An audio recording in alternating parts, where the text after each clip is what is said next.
Sir ದುಡ್ಡು ತಗೊಂಡಿದೀವಿ ಅಂತ ಹೆಂಗೆ ಕೊಟ್ಟೆ ನೀವು ಹೇಳ್ಬಾರ್ದು. ಹೆಣ್ಣಂತವ್ರಿಗೆ ಹೆಂಗೆ ಕೊಟ್ಟೆ? ಇಲ್ಲ ಹಂಗೆ ಡೈರೆಕ್ಟ್ ಆಗಿ ಹೇಳ್ಬಾರ್ದು ನೀವು. ಎಲ್ಲ ಡೈರೆಕ್ಟ್ ಇರೋದೇ ಇಲ್ಲ ಇಲ್ಲ ಇಲ್ಲ ಮೇಡಮ್ ಜೊತೆಗೆ ಇದ್ರು ನೋಡಿಮ್ಮ ಇದು ಬಗೆಹರಿಸಬೇಕು ಗೊತ್ತಾಯ್ತಾ?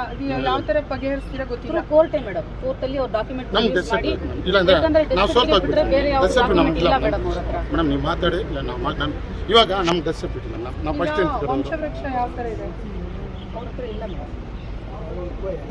ಮೇಡಮ್ ನಮ್ಗೆ ಡೆತ್ ಸರ್ಟಿಫಿಕೇಟ್ ಕೊಟ್ಟರೆ ಇಲ್ಲ ಮೇಡಮ್ ನಾವು ಪ್ರೊಡ್ಯೂಸ್ ಅವ್ರು ಕೊಟ್ಟಿದ್ದಾರೆ ಅವ್ರು ಪ್ರೊಡ್ಯೂಸ್ ಮಾಡ್ತಾರೆ. ಇನ್ನೊಂದು ಮೇಡಮ್ ಆಕ್ಚುಲಾಗಿ ಎರಡನೇ ಹೆಂಡತಿಗೆ ಯಾವುದೇ ಹಣ ಬೇಕಂದ್ರೆ ಸ್ವಲ್ಪ ಕೊಡ್ತಾರೆ, ಕೆಲಸ ಯಾವ್ದು ಕೊಡೋಕ್ಕಿಲ್ಲ. ಅದು ಆರ್ಡರ್ ತಂದಿದ್ದೀನಿ ಇದೆ. ಇವ್ರು ಡೆತ್ ಸರ್ಟಿಫಿಕೇಟ್ ಕೊಡಂದ್ರೆ ಕೊಡ್ತೀರಾ, ಇವ್ರಿಗೆ ಏನು ಅನುಕೂಲವಾಗಿರುತ್ತೆ ಅದು ಮಾಡ್ತಾರೆ. ಇದೆಲ್ಲ ಆಗ್ಬಾರ್ದು ಗೊತ್ತಾಯ್ತಾ? ಎಲ್ಲ ಪರಿಶೀಲನೆ ಮಾಡಿಬಿಟ್ಟೆ ನೆಕ್ಸ್ಟ್ ಇಶ್ಯೂ ಮಾಡಬೇಕು. ಡೆತ್ ಇಶ್ಯೂ ಮಾಡೋರು ಕೇರ್ಫುಲ್ ಆಗಿರ್ಬೇಕು, ಹೆಲ್ತ್ ಸೆಕ್ಷನ್ ಅವರು ಕೇರ್ಫುಲ್ ಆಗಿರ್ಬೇಕು ಗೊತ್ತಾಯ್ತಾ? ಇದ್ರ ಜೊತೆ ಆಟ ಆಡಬಾರ್ದು.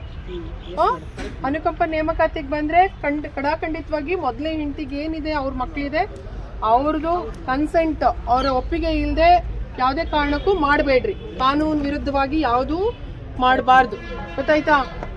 ವಿರೋಧಿಸಿ ಯಾರು ಮಾಡಿದ್ರು ತಪ್ಪೇ. ನೋಡಿಮ್ಮ ಇದು ಅಟೆಂಡ್ ಮಾಡಿ ಇದನ್ನ ಕ್ಲಿಯರ್ ಮಾಡ್ಬೇಕು ನೀವು ಗೊತ್ತಾಯ್ತಾ? ನಮ್ಮಿಂದ ತಪ್ಪಾಗಿದೆ ಇದು. ಥ್ರೂ ಕೋರ್ಟ್ ಹೋಗ್ಬೇಕಂದ್ರೆ ಏನ್ ಮಾಡ್ಬೇಕು? ಯಾರು ಮಾಡ್ಬೇಕು? ಯಾರು ಮಾಡ್ಬೇಕು? ಅವರು ಮಾಡ್ಕೋಬೇಕು. ಮತ್ತೆ ಮೇಡಮ್ ಡೆತ್ ಸರ್ಟಿಫಿಕೇಟ್ ಅಂದ್ರೆ ಇವ್ರು ಫಸ್ಟ್ ಅಪ್ಲೈ ಮಾಡಿಲ್ಲ. ಅವರೆಲ್ಲ ಅದೇ ಎರಡು ಫ್ಯಾಮಿಲಿನೂ ಕರೆದ್ರು ಮೇಡಮ್. ಎರಡು ಫ್ಯಾಮಿಲಿ ಕರೆದಿ ಇಬ್ಬರು ಕಡೆನೂ ಕೂರಿಸಿ ಮಾತಾಡಿಸಿ ಡಾಕ್ಯುಮೆಂಟ್ ಪ್ರೊಡ್ಯೂಸ್ ಮಾಡಿ ಅಂದ್ರು. ಇವ್ರ ಹತ್ರ ಆಧಾರ್ ಕಾರ್ಡು ಅಪ್ಲಿಕೇಶನ್ ಬಿಟ್ರೆ ಬೇರೆ ಏನೂ ಇಲ್ಲ ಮೇಡಮ್. ವಂಶವೃಕ್ಷ ಕೊಡಿ ನಾವಿಬ್ಬರ ಹೆಸರು ಮಗಂದು ಇದಿದೆಯಲ್ಲಪ್ಪ ಕೊಟ್ಟೆ madam. Aadhaar card voter list ಎಲ್ಲ ಕೊಟ್ಟೆ ಮೇಡಮ್. ಇಲ್ಲ ಓದಿಲ್ಲ ಮೇಡಮ್. ಊರಲ್ಲಿ ಇರೋದು ಇವರು ಫಸ್ಟ್ ಟೈಮ್ ಊರಲ್ಲಿ ಬಿಟ್ಬಿಟ್ಟು ಬಂದ್ಬಿಟ್ಟು ಬೇರೆ ಹುಡುಗಿ ಇಟ್ಕೊಂಡು ಮಾಡ್ಕೊಂಡು ಇದ್ಬಿಟ್ರು. ಸರ್ ನಾವೇನು ಹೇಳ್ತೀವಿ ಫಸ್ಟ್ ಆಫ್ ಇದು ಜಗಳ ಬಂದಾಗ ಡೆತ್ ಸರ್ಟಿಫಿಕೇಟ್ ಪ್ರೊಡ್ಯೂಸ್ ಆಗಿಲ್ಲ ಮೇಡಮ್. ಈ ಅಮ್ಮ ಸುಮ್ಮನೆ ಹಂಗೆ ಬಿಟ್ಬಿಟ್ಟು ನೀವು ಕೋರ್ಟ್ಗೆ ಹೋಗಿದ್ರೆ ನಾವು ಹೋಗ್ಬಿಡ್ತಾ ಇದ್ವಿ. ಇವಾಗ ಅವ್ರಿಗೆ ಬೇಕಂತ ಮೇಡಮ್ ನೀವು ಮಾತು ಮೇಡಮ್ ಪ್ಲೀಸ್ ಮೇಡಮ್. ಫಸ್ಟ್ ಟೈಮ್ದಿಗೆ ಮೋಸ ಆಗ್ತಾಯಿದೆ ಮೇಡಮ್. ಈ ಥರ ಎಷ್ಟೋ ಮಾಡಿದ್ದಾರೆ ಈ ಅಮ್ಮ, ಇದು ಒಂದಲ್ಲ ಎಷ್ಟೋ ಮಾಡಿದ್ದಾರೆ ಮೇಡಮ್. ನಾನು ಅದೆಲ್ಲ ನಾನು ಲೆಟ್ರ್ ಮಾಡಿಲ್ಲ. ಕಾಂಟ್ರಾಕ್ಟ್ಗೆ ಸೇರ್ಸೋಕ್ಕೆ 30,000 to 40,000 ತೊಗೊತಾ ಇದ್ದಾರೆ. ಇವಾಗ ನೇರ ಪಾವತಿ ನೀವು ಮಾತಾಡಂಗೆ ಇದೆ. ನೇರ ಪಾವತಿ ಅಪ್ಲಿಕೇಶನ್ ಆಗಿದೆ. DC ಬರೋಕ್ಕೆ 10,000 ಇವಾಗಲೇ ವಸೂಲು ಮಾಡಿದ್ದೀವಿ. ಇದು ಸುಳ್ಳಲ್ಲ ಮೇಡಮ್. ಇಷ್ಟು ಜನ ಮುಂಚೆ ಯಾರಾದ್ರೂ ಎಲ್ಲಿ ಇದು ಸುಳ್ಳು ಅಂತ EM ಹೇಳ್ತಾ ಇದ್ದೀರಾ? ಇಷ್ಟು ಜನ ಸುಮ್ಮನೆ ಇರುವಾಗ ಅರ್ಥ ಮಾಡ್ಕೊಳ್ಳಿ ಮ್ಯಾಮ್ ಅಷ್ಟೇ. ಇದು ನ್ಯಾಯ ಮಾಡೋದು ಅಷ್ಟೇ.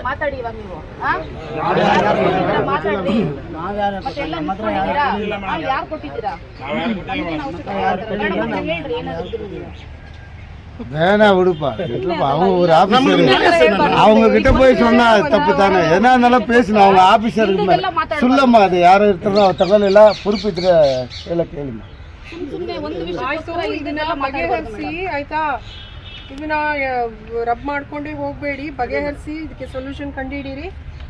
ಏನಿದೆ ಅದು ನೋಡಿ ಮೇಡಮ್. ಅವ್ರು ಪ್ರಾಪರ್ ಡಾಕ್ಯುಮೆಂಟ್ ಕೊಡ್ಲಿ ಮೇಡಮ್. ಇಬ್ರು ವೈಫ್ ಬರಲಿ ಮೇಡಮ್, ಮಾಡ್ಕೊಡ್ತೀವಿ. ಅವರು ಅದನ್ನು ಮಾಡಲ್ಲ. ಎರಡು ಜಡೆ ಸೇರುತ್ತಾ? Proper document madam.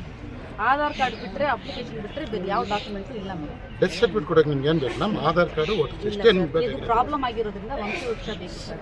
2019 ಅವರು ವಂಶವೃಕ್ಷ ತಗೊಂಡ್ಬಿಟ್ಟಿದ್ದಾರೆ. ಬೇಕಾದ್ರೆ ತಗೊಂಡಿದ್ದಾರೆ. ಅವರು ಮಗ ಅವರು ಅಲ್ಲ ಅನ್ನೋದನ್ನ ತಪ್ಪಕ್ಕೆ ಇಷ್ಟೇ ಮೇಡಮ್. ಕೋರ್ಟ್ಗೆ ಹೋಗಂದ್ರೆ ನಮ್ಗೆ ಡೆತ್ ಸರ್ಟಿಫಿಕೇಟ್ ಕೊಡೋದಿಲ್ಲ. ಆದರೆ ಎಷ್ಟೊಂದು ತಪ್ಪು ಮಾಡಿದ್ರು ಅಂದ್ರೆ ಅಷ್ಟೊಂದು ತಪ್ಪು ಮಾಡಿಬಿಟ್ಟು ಇವಾಗ ನಮ್ಮನ್ನ ಎತ್ತು ಸೈಡ್ಗೆ ಆಗ್ತಾ ಇದ್ದಾರೆ. ಅವ್ರು ಆಲ್ರೆಡಿ ಕೋರ್ಟ್ಗೆ ಹೋಗ್ಬಿಟ್ಟಿದ್ದಾರೆ. ಹೆಣ್ಣಂತಿ ಅವರು ಹೈಕೋರ್ಟ್ಗೆ ಹೋಗ್ಬಿಟ್ಟು ಲೆಟ್ರ್ ಕಳಿಸಿದ್ದಾರೆ. ನಮ್ಗೆ ಗೊತ್ತಿಲ್ಲ ಮ್ಯಾಟ್ರು, ಆದರೂ ಇಲ್ಲಿಗೆ ಬಂದ್ಬಿಟ್ಟಿದೆ ಲೆಟ್ರು. ಅಡ್ವೊಕೇಟ್ ಇದು ಮಾಡಿ. ಅಲ್ಲಪ್ಪ ಈಗ ಅವ್ರು ಕೋರ್ಟ್ಗೆ ಆಲ್ರೆಡಿ ಹೋಗಿದಾರಲ್ಲ, ನೀವು ಅಡ್ವೊಕೇಟ್ನ ಇಟ್ಬಿಟ್ಟು ನೀವು ಅದೇನು ಮಾಡ್ಬೇಕು ಮಾಡಿ. ಒಂದು ಡೆತ್ ಸರ್ಟಿಫಿಕೇಟ್ ನಮ್ಮ ಹೆಸರು ಸೇರ್ಸೋಕ್ಕೆ ನಾವು ಫಸ್ಟ್ ಟೈಮ್ ತಿಕ್ಕಡೋರು ನಮ್ಮನ್ನ ಕೇಳ್ಕೊಂಡು ಅವ್ರು ಬರಬೇಕು. ನಮಗೆ ಆಪ್ಷನ್ಸ್ ಇಲ್ಲ ಅಂತ ನಾವು ಅವ್ರನ್ನ ಕೇಳಬೇಕಂತ ಎಲ್ಲ EM ಅಂದ್ರೆ EMನೇ ತಪ್ಪು. ತಾವು ಹೇಳ್ತಾ ಇದ್ದೀರಾ ತಪ್ಪು ಮಾಡಿದ್ದೀರಾ ಅಂದ್ರೂ ಇದ್ರು ಒಪ್ಪಂತ ಇಲ್ಲ. ನಿಮ್ದು ಪ್ರಾಬ್ಲಮ್ಗಳು ಒಂದಲ್ಲ ಎರಡಲ್ಲ ಈ ಥರ ಆಯ್ತಾ? ಈ ಥರ ಎಲ್ಲ ಆಗಬಾರ್ದು ಗೊತ್ತಾಯ್ತಾ? ಇದಕ್ಕೆ ಬೇಗ ಬಗೆಹರಿಸಿ ನಂಗೆ ಫೋನ್ ಮಾಡ್ಬೇಕು ನೀವು ಗೊತ್ತಾಯ್ತಾ? ನಿಮಗೆ ನನ್ಗೆ ಬೇಕಾಗಿಲ್ಲ, ನನ್ನ ಇರಲಿ. ಓಕೆಪ್ಪ, thank you. 100% pure and clean. No compromise. Best quality. Family restaurant. 100% Hambur and Dindukal style biryani. 100% Venus biryani. Near Government Maternity Hospital, Maharaja Road, Robertson Peak. For all NCERT, CBSE textbooks, guides, PUC, ITI, BE textbooks, guides and classmate notes, and for all the types of stationery available only at Satya Bookstore, opposite to Karur Vaishya ATM, Aladamara, Bemmal Nagar, KGF. For more details, contact 8073962145.